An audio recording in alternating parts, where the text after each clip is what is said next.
Dan seterusnya kita nak beralih kepada satu lagi topik yang suka untuk kita nak bincangkan berkenaan dengan baju Melayu tak lapuk ditelan zaman. Jadi kita nak perkenalkan tetamu kita iaitu teknologis Dr. Rohana Zur yang merupakan pensyarah kanan Kolej Pengajian Seni Kreatif UiTM merangkap pengarah keusahawanan Masmed. Assalamualaikum. Waalaikumsalam, apa khabar? Alhamdulillah. Hari ini kita nak borak berkenaan baju Melayu tak lapuk ditelan zaman. Ya, mungkin untuk permulaan ni kita kongsikan kepada penonton bagaimana kita melihat pada zaman kini. Kalau kita nak banding perubahan dengan zaman dahululah, pelbagai variasi baju Melayu yang ada di pasaran sekarang ini, Doktor. Betul. Seperti yang kita sedia maklumlah, perkembangan modernasi dengan globalisasi juga telah injek di dalam kita punya variasi rekaan baju Melayu kita. Jadi seperti yang sedia maklum, saya rasa semua orang pun faham variasi baju Melayu pada zaman sekarang saya boleh katakan sebagai satu perkembangan yang baik daripada zaman dahulu sampai zaman sekarang lah. Dan saya kiranya usahawan-usahawan kita pun dan juga designer kita, pereka-pereka kita pun sentiasa menginjekkan mereka punya kreativiti dalam rekaan kesesuaian, mengikut kesesuaian yang ada dalam globalisasi dan juga modernisasi sekarang. Namun seperti yang kita katalah, kadang-kadang bila dah terlalu berkreatif ni adalah pendekatan yang saya rasa yang pada pandangan saya lah mungkin ada nilai-nilai tradisi baju Melayu yang perlu kita kekalkan. Jadi untuk kita berkreativiti tidak salah. Betul. Sebenarnya. Namun kita perlu melihatlah tradisi-tradisi tersebut, tapi dalam masa yang sama modernasi itu tetap berlaku. Okey. Dan mungkin ada nasihat kepada usahawan ataupun pereka fashion di luar sana kan, Doktor, berkenaan dengan fashion-fashion dikeluarkan. Ialah kita boleh nak berkreativiti tetapi tidak meninggalkan lagi antara perkara-perkara penting untuk mengekalkan budaya dan juga seni warisan itu sendiri. Ya, betul. Kalau tak kita, siapa lagi? Kalau tak kita, siapa lagi kan? Kita harus berbangga kerana baju Melayu kita bukan saja dipakai oleh kaum Islam, tapi juga dipakai dilihat oleh kaum bukan Islam.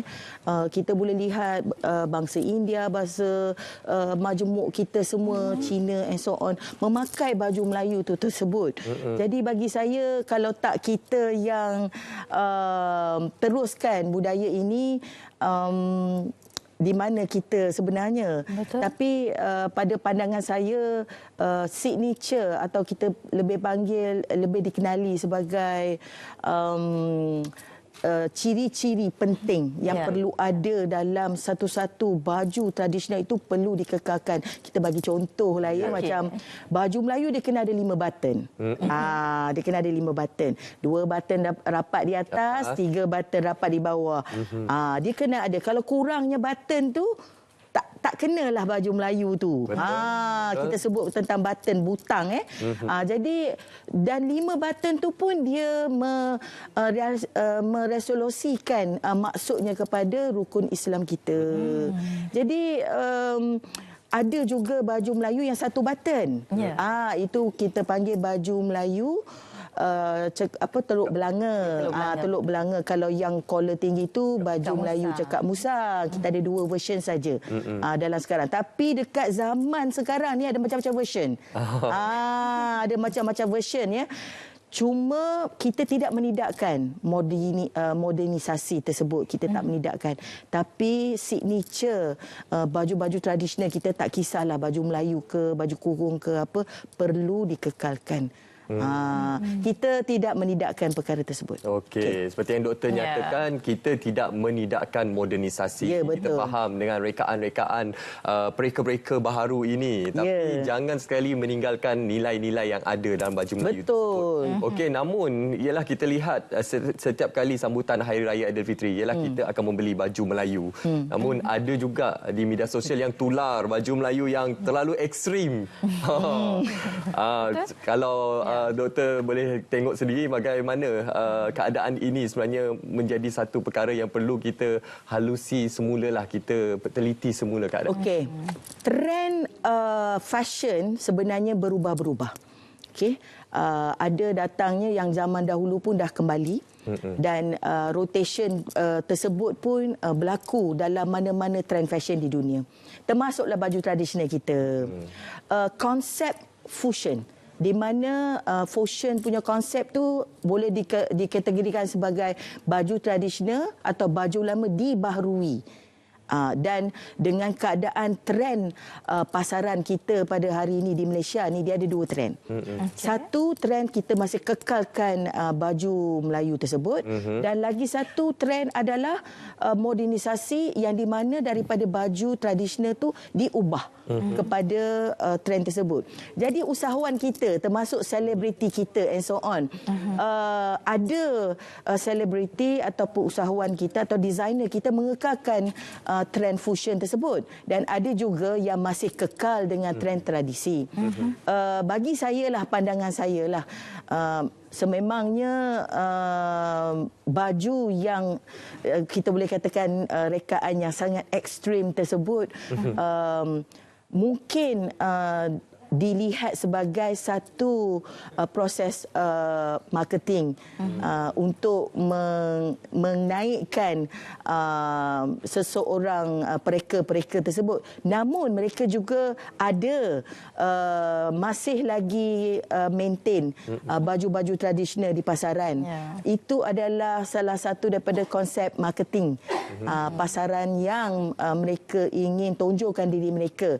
Jadi back to the question adakah kita perlu membuat baju ekstrim tersebut hanya semata-mata untuk meraih pasaran di market sekarang ni? Itu berbalik kepada itu. Dan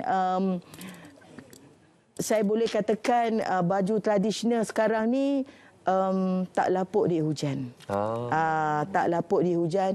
Walau bagaimana kita melalui peredaran zaman, dari zaman dahulu sampailah sekarang.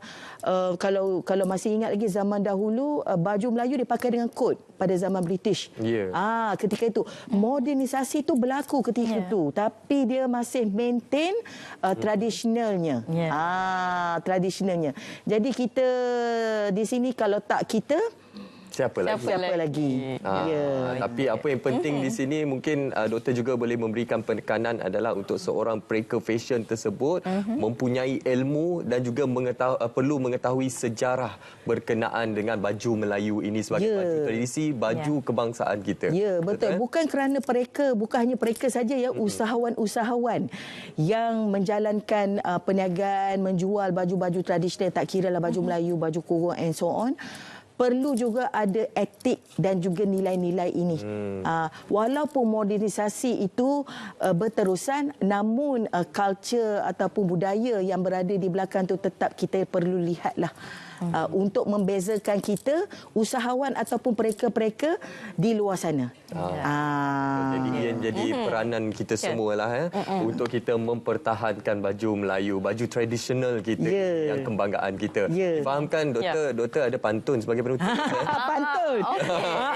Ada pantun satu saya. Pantun untuk satu rangkap pantun tiba-tiba kan. Silakan doktor. Saya baca boleh? Boleh. Rangkap pantun ya. Wahai pereka usahawan tempatan, tak salah nak berkreativiti moden dalam rekaan. Baju Melayu kebanggaan zaman berzaman.